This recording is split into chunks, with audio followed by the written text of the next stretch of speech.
Welcome to Talking Point Live. We're coming to you from the Holland Building here at Dixie State University, courtesy of the CEC channel. And I'm Jennifer Kohler. And I'm Eric Young. And in light of everything that's been going on in terms of the presidential race, eventually we'll get down to local issues here as well. But today we want to address a couple of questions. The first one being, what makes a good president? And the second one being, what makes a good voter? And we might find out that these might not be mutually exclusive from each other, perhaps, in some of these ideas and values. So we'll see how far we get with the first question in the show, and then we'll see what we can pick up in terms of what makes a good voter. I would imagine that perhaps you, our viewer, might be a little bit more interested in that second idea. Right, and you know, one reason that question came up is because we were talking the other day and I said, you know, we're spending a lot of time looking at the candidates at that end of the information cycle, but maybe we should turn the camera or the questions back on ourselves at the other end of this equation as the people who make the decisions, as the listeners. Right. Right, so now we think that that's maybe not discussed enough, actually, that idea of what makes a good voter. And then also what makes a good president. You know, what are the qualities that I as a voter am looking for? Okay. Right. I put this out to a Facebook audience as well and got some responses back, so a little later on in the show as we get to that point, in terms of the voter, I like to go through and maybe reflect a little bit on what it is that they have to say. Good. But primarily, you and I have been discussing this week, and we've kind of come up maybe with our own paradigm in terms of what makes a good president.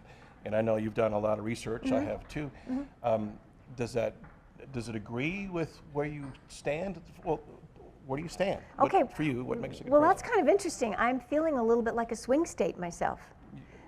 Yes, and I'll tell you what happened, and you know, briefly is this last week I watched the first presidential debate, and as soon as it was off, I fled the room and I went into media blackout for about 3 days. And I did that because I really did not want to have somebody tell me how to interpret what I saw. Okay. So I wanted to just have a little time to process the remarks and the things that I experienced while watching the debate. And so that was one thing that happened, and I found myself thinking during the debate when I was listening to Donald Trump and to Hillary Clinton talk to one another and answer questions, that she was coming across in a very favorable light to me. And I thought, well, if I was just meeting her for the first time during this debate, I think I would like her very much and I would see her as very presidential and I would feel good about voting for her. But then I have all of this, you could call it baggage, or I have all these other ideas that come into my head. So they impinged on my reaction during the debate. Like what? I Well, mean, you're bringing your own frame of reference to how right. you perceive Hillary Clinton. So unpack that for us. Okay. What is that? Well, I would say that I have heard over the years so many negative comments about her. Hillary Clinton is the worst. She's evil. She's corrupt. She's this and she's that. You know, from people that seem fairly rational. So I have this idea that they might know something I don't know.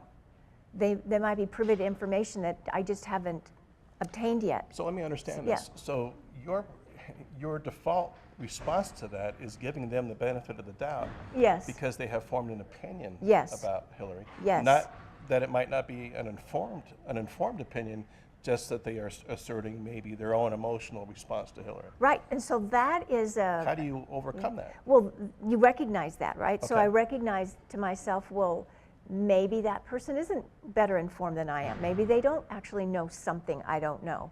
Maybe they haven't investigated the information thoroughly and they've formed, like you say, it's a prejudicial or a shallow opinion that they've taken on. So that was the first thing that happened. And then the second thing during the week was I watched the Frontline documentary on both Hillary Clinton and Donald Trump called Choice 2016. And they went back and forth between the two candidates. It was about an hour and a half long, I think, starting with their childhoods and their educations and their careers. And you know, they're supposed to be objective and as unbiased as possible. But when it was during the program, I found myself relating very much to Hillary Clinton, you know, being affected by the assassination of Martin Luther King, her early interest in activism and politics as a college student, just her struggles and role balancing being a wife, a supportive wife to her husband, and her own personal desires and desires to be self-expressed. And I found myself being horrified at Donald Trump's lifelong pursuit of power for the sake of power, and I mean, that shot of his 3-story penthouse in the Trump Tower where everything is just covered in gold, it was grotesque. You wouldn't like a gold toilet? Well, I'm just saying, if that's the focus of a person's energy and life is there, But it's capitalism at its most grandiose, isn't it? Well, grandiose would be a great word. I was going to say a Yes. few other words there. It would be, yes. Edited what I was So going to anyway, say. that started to again, I felt myself shifting in favor of one candidate over the other. But is that Frontlines? Is that PBS's bias in showing Trump that way? Is well- that a bias that you bring to interpret what you're seeing in terms of those artifacts and Trump's history and what it is that he's doing? Okay, so you keep mentioning bias. Right. Okay, so where do we get our biases? I'm baiting you here. Yes, you are. Okay. So where do we get our biases? And I think we all have them, and so it's a legitimate question. Okay, and so we have this mechanism called the Potter box, for example, that helps you examine where your biases come from so that you can recognize them and then control them. Put them on a leash, right? Take them for a walk and you're in charge. So let me just tell you quickly the third element that came into my media consumption this last week that Okay. impacted my So the first one being the debate, the second one being the debate, Frontline documentary. Yeah, and they were The all third three one- different, quite different. The Okay. debate versus the documentary. The third one was I was minding my own business, turning on my iPhone and iTunes, and I was going to listen to something on my recorded iTunes library, and up pops this interview with Hillary Clinton, face to face with another woman. And so I started watching it, and The again, 411, is that the right? 411, and I found myself thinking, well, I relate to this woman. She's a grandmother. She feels, expresses, and she's a woman of faith. She talked a lot about how her faith has been a pillar for her during the life she's had and the challenges and struggles. So again, I'm finding myself relating on a personal. So your yeah. values are resonating as Yes, you yes. listen more and more to what's Yes. going on in terms of being a grandmother, in terms of your faith, Yeah. which you're not obviously getting. You're not going to get the grandmother value out of Trump. No. Although he's a grandfather, right? But yes. Okay. Right. So anyway, those were three media, I would call them part of my media diet, that I consumed and that impacted my thinking. And part of it was an emotional response, and part of it was, responding to information, especially provided in the debate, which I'm really happy I was able to escape the pundits and the interpretations being foisted on me. And The post-debate yes, rebel yeah, I would recommend that for frames anybody. how we might Yeah. want to see the debate. Yeah. And I think that's pretty wise in going through and in escaping how all that's being framed by folks who don't know your values, my Mm-hmm. values, how we resonate with certain candidates. To remove ourselves maybe from that type of interpretation and then go through and make up our own minds and see where we're resonating on those levels. Yeah. But again, so we've talked about pathos, logos, ethos, and how this factors into how we do become resonated. And before I go there, though, I want to go Okay. back to the whole bias thing. Okay. Though, especially in terms of PBS Frontline and their biases, perhaps in reporting and what's going on. I want to do that documentary specifically. Okay. As they go through and they show Donald Trump in terms of his business acumen, his apparent successes as a businessman, the empires that he's built, the tens of thousands of people that he's employed. As you watched that, and as I viewed it as well, I came away with the same kind of, I'm not convinced, first off, of the validity of how he got to where he got to, especially in terms of some other outside influences like his tax returns and other things. Right. So that's something that I'm bringing to that picture as well. But what I'm coming away from is, did PBS really portray Donald Trump the way he really is, or was there an inherent bias?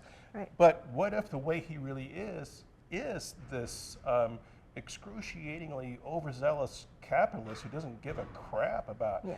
people's race or their gender, but he's been very decisive and in some part of his career, dismissive perhaps of certain human qualities that we're looking for. What if that's just the way he is? Well, I found myself wondering that very same thing. Maybe they were just showing it, and then it felt like bias because it was so unfavorable. Right. But maybe, Good. what can you do? You articulated that much better than I did. Yeah, we come away from him thinking, oh, I don't like him, but maybe that's because of the way he was framed, but maybe the way he's framed, and what I mean by framing is how producers and directors and photographers go through and put the whole picture together and then edit that out, just like what we're doing on the show here today, and put that together to put that out to the public to be consumed. Right. Well, maybe the truth is just the truth. And likewise, I can say, was the truth about how Hillary Clinton was portrayed, was that the truth about her? Is that truly her character? Well, speaking of the truth, they did interview people, from their lives, their past history, classmates, friends, acquaintances, coworkers. So you do get corroborating testimony, if you will, as to second witness kind yes, of thing happening yes. with that? Okay, good. Okay, another question that we've kind of glossed over, that I still want to visit with you is your list. My list. What makes a good president? Okay, well, I hate that you asked me that because I've been really You don't struggling. want to be pinned down on this. Well, You're a swinger. It's still in play. A swing voter, I should It's say. still in play. Yeah, it's still in yes. play. Still But in there's play. got to be some There's foundational. some things on it. There's some things on it. And I did a little search on it, and it was interesting. So the answer is very much dependent on your value system. What qualities make a good president, right? So I saw one list from Entrepreneur Magazine, and it was all about being able to organize, being able to lead, being able to close deals, being able to be a winner. Oh, that sounds familiar. That were the values. Entrepreneur Magazine, right? Then I saw a list by based on David McCullough's book about John Adams, or President Adams. So it was interesting, some of the qualities listed there. For example, he valued education. That was a value that this person thought would be good in a president who values education. Jen, what's on your list? Okay, so someone who values education. Okay, I all like right, so that. that resonated with yes, you on yeah, some level. because that harkens to one of my values. We're talking K through 12, we talking higher ed, we talking continuing learning. We're talking lifelong education, okay. yes. And when I say the word education, I'm thinking largely of critical thinking. Okay. Someone who values education and thinking clearly and completely through, rather than making decisions based on superficial efforts. So somebody who values education. Uh-huh. We can speak to some of the intellectual slandering that is going on. Okay. I don't want to take up that much time with that, though. Let me move on. I'll get away from Okay, that. now you name one of yours. Because the intellectual is no longer a favorable individual in the populace of the United States, it seems. Well, yes, you're right. That's another discussion. Yeah, pick one of yours. What topped my list immediately came to mind is diplomacy. Okay. Now, and that has a number of values embedded within it, like the ability to arbitrate, to negotiate, the ability to be provisional and look at both sides of an argument, or as many sides as you can possibly consider within an argument as you're going through and negotiating with individuals. So I reflect back on Ronald Reagan and his diplomacy in bringing down the wall in Berlin and his relationship with Gorbachev.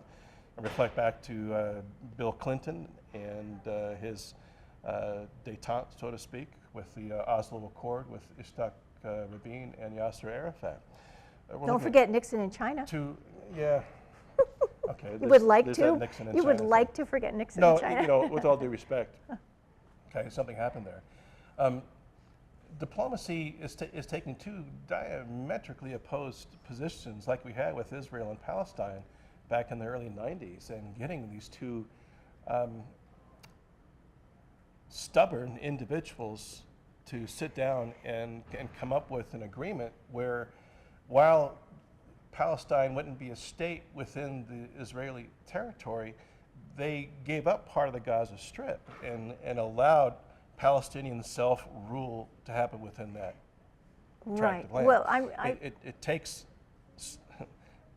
it takes a diplomat, a human communicator, to go through and reach that kind of an accord. Okay, so what you're saying is you want to give Clinton some credit for having that happen. Oh, I don't need to give him credit. I think he's, in terms of how he's revered as president, if you can get back if we can get beyond all of this, the scandal that's His going issues on with impulse control. with impulse control, one of his emotional intelligence Right. issues. Well, I just want to interject one comment about this that you're touting here on this accord. What if it was really Arafat losing power from his own power base, and Arafat being willing to make this agreement so that he could maintain some shred of power? So what if we're giving the president credit sometimes, and this how do we know? Is there truth to your parenthetical? Well, I was introducing I this? was. And of course, I will say Noam Chomsky is behind that particular. Yeah. See, Noam's got his own agenda. He sure does. though. He sure does. But he does quote a lot of particulars, a lot of details. Right. So I'm just saying, you bring up an interesting thing. How do we know how much credit to give to Nixon or Reagan or Clinton on some of these apparent diplomatic again, I think successes? the parties would have come forward and said, well, Yeah. he took advantage of me, or I just, I didn't have the power base behind me to make any other decision other than that. Yeah. But we don't hear that. Okay. We certainly didn't hear that from Gorbachev. Okay. We saw behavior that complied with the diplomacy that was being practiced at the time. It's hard to know, in This- my opinion, but how much credit to give is what I'm saying. Yeah, but this is coming from a person who decided to go through and eliminate the verbal and nonverbal messages and evaluating the efficacy of a president.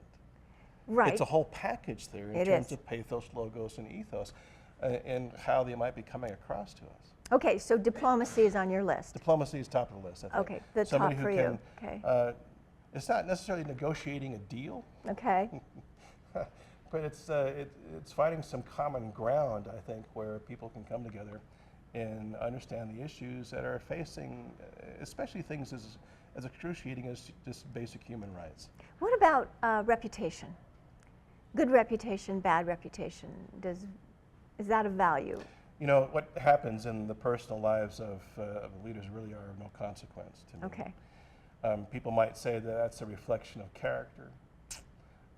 We can define character as you doing the same thing in public as you would do, in private. So we might have good character and bad character with what's going on. I think we drag too much of that into the evaluation and interpretation of how people are leading the country. I'm not sure. So are you saying that personal character does not matter? No, that's not what I'm saying. Okay, so that reputation. And then, But there are certain yeah. character issues, though, that I think should be off limits. Okay. That are out there.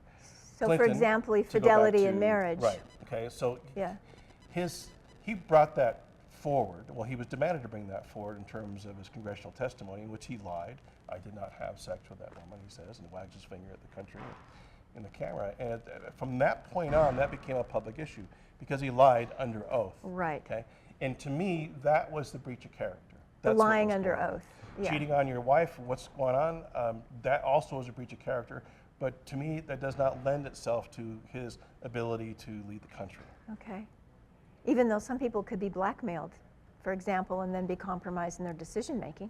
Yeah. Isn't that a tactic Well, that's used a lot Yeah, to manipulate obviously people? The more squeaky Yeah. clean you are, the less you have to worry about. Right. The less anybody can hang on you. Yeah. Which is really what I've appreciated about the Obama administration, is from A lack of drama in that department. from the first lady to Yeah. the daughters to everything that's going Yeah. on. Yeah, it's about as impeccable as you can get. Yeah. Okay, so character, morality, what's another value then besides diplomacy that What's you? your turn? Oh, I think I brought up the one on character I and, know. and So I've got fidelity. diplomacy. So now you. I see yeah. what you're saying. I was talking about All character. right. Continuity. Okay. That there's a level of consistency that's happening within the policy. Now, that doesn't mean that they don't have an ability maybe to examine an issue and realize that the position they took on that issue might not be entirely representative of their constituents, and so they decide to maybe change their mind. For example, Barack Obama, the first, I believe it was his first term as he was running, took one position on the foreign intelligence I can't remember the acronym, FISA. The FISA courts? The FISA courts. Okay. And was against the whole idea of having that ability The to secret amass courts. data. Okay. And then, which won him an enormous amount of support. And then he changed his mind on that. He, people would say he flipped. You can't say he flip-flop because then he Right. went back. But so he flipped on that idea, decided to go through and uphold the FISA ruling, as commander-in-chief.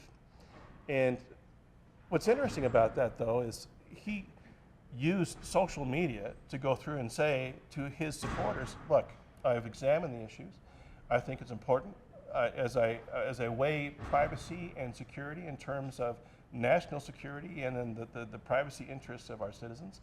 And I have changed my mind after examining everything that's going on around me that I'm going to support what's going on. Right.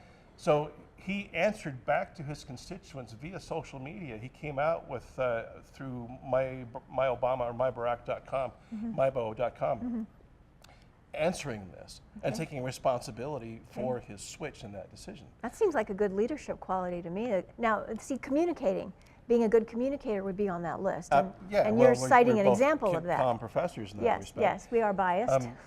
So we look at Barack Obama's response back to that, saying, look, I've changed my mind, here's why.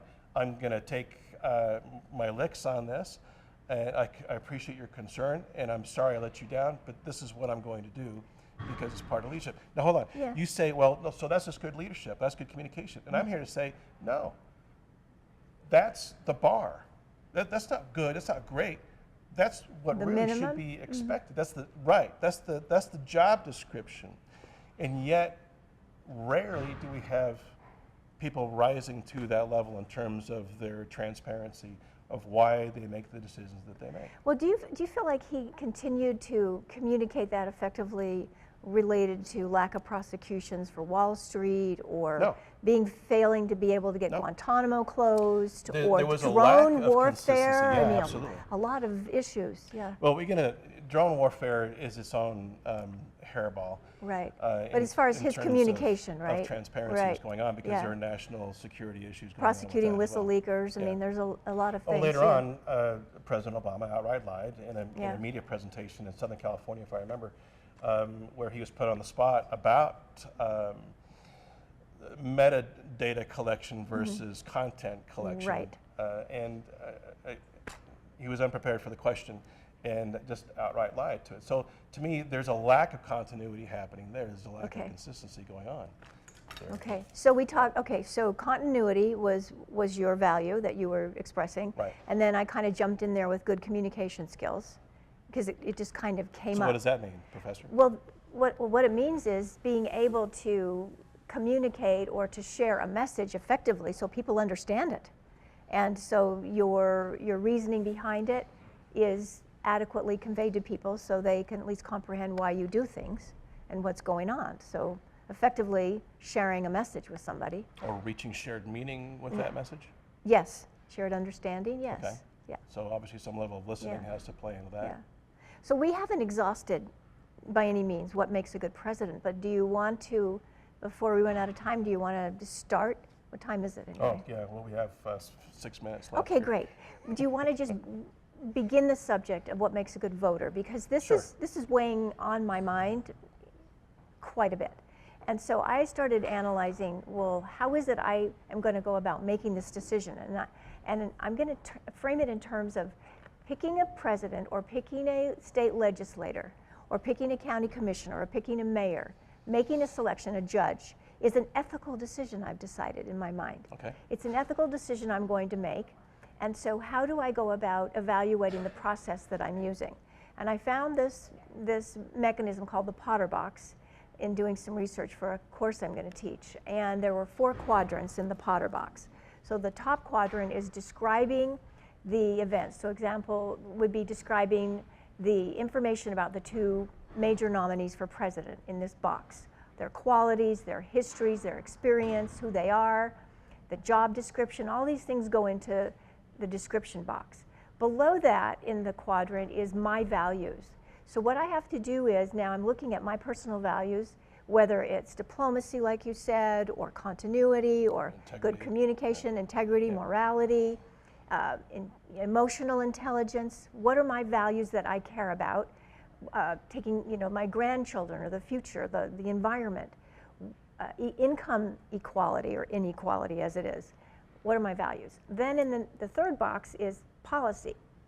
So based on my values, what kind of policies do I want to see my president promulgate or support or initiate? What policies do I want to see happen in my government, in my country, or in my state, or in my county or city. And then the fourth box is the decision I'm now going to make based on the description, my values, the policies. Now the fourth one is my So it sounds like decision. a critical decision-making model It that is. you're outlining. It is, there. and it's based on ethical decision making. Okay. So maybe we can explore that a little bit when we're looking at local and national choices we have to So what make. you're saying then is that a voter should have the ability to go through and reflect on their own values and how those values ethically align with the values of the candidates that they're considering. And then they take the marriage, if you will, or the mesh of those two concepts, and they reflect that against current policy or maybe future policy that still needs to be defined, and in how that candidate's going to go through and respond to that policy. And then they make a decision. To a certain extent, but I would say that I'm not trying to align my values ethically with their ethics or values. I'm trying to, with my values, see what policies they are going to support or initiate, okay, and then I'm going to make my decision. So I'm just looking at aligning my policy preferences with their policy So preferences. this is a very logic-oriented type of approach here, Right. critical thinking approach. This would be the logos. Wouldn't this be in the Certainly area of Yeah, logos? it'd be a logos Yeah. kind of thing that way, Okay. which becomes problematic for those who are making decisions based on emotion. Yes, emotional thinkers. Yes. And what drives that? Well, There's no critical decision-making model that goes through and looks at an emotional response to the appeals that are being offered out there on either side of the campaign. you know, making decisions based on emotion is very dangerous, I think. It agree. makes a person less effective, I think, in making good decisions. And that's something, you know, educated people, my relationship to critical thinking and to this decision-making process has come as a result of educating myself. Right. I wouldn't have said this 10 years ago or 20 and years not just ago. from a standpoint of Yeah. issues and policy and law and what's going on, but educating yourself in terms of how you learn. Yes, how I learn The and how I make processes, decisions. The cognitive processes. Yes. Of that. Yeah. Okay. So we can explore this, I think, a little bit while we're looking at who to select for local elections as well as and state legislatures and so on. One Yes. of the Facebook responses I got, we've got 3 minutes left here Okay. to go. I'll paraphrase her a little bit. She responds that really it boils down to that the voter really needs to kind of be able to focus and get beyond the drama that's being dragged up by all media, that as they try to portray what's going on, and get beyond that and look into the issues. The problem with the term media, and anymore that's become a word that's become meaningless as it's become less and less defined, is that the more media that we have, the less informed we've become. There was a time when Walter Cronkite said, "And that's the way it is," we believed him because Yes. we didn't have any reason to not believe him. We felt that he was vetted. We felt that the content that he was putting out there was relatively somewhere in the middle, that there were few biases that went through and affected his reporting. Now we have this glut of mediated information coming from all sides, and not just the information itself. We have mediated lies that seem to permeate through all that as well, and that are not only tolerated but sustained in venues like national debates. Well, it's a business model. That's exactly It's right. called Lies Incorporated. I just finished reading a book to that very effect. And all you have to do is create, you get a lie out there, it's hard to get rid of, or create doubt. Right. If you create a little bit of doubt, everything goes to gridlock. As long as Yeah. we can keep people off balance and Yeah. creating that doubt, then we're going to keep them coming back for more. Yeah, maybe there isn't such a thing as climate change, right? There's a little bit of doubt out there. We should probably not do anything in a big hurry. Yeah, I'll bring in a snowball to go Yes. through and prove my point Yes. there as things go. Right. Well, so will we pick up here next week then in Yeah. terms of what makes a good voter? Yes. If you have more to say about that, we ask you to go through and post that on our website. It's facebook.com TalkingPoint Live, SUL, or is it Talking Point Live? And you'll search it and you'll be able to find it. If you have something to say, post it there. What do you think makes a good president? What do you think makes a good voter? We'll continue this dialogue this time next Wednesday at 9 o'clock here, coming to you live from the campus of Dixie State University. Thanks for joining us. I'm Eric Young. I'm Jennifer Kohler. See you next week.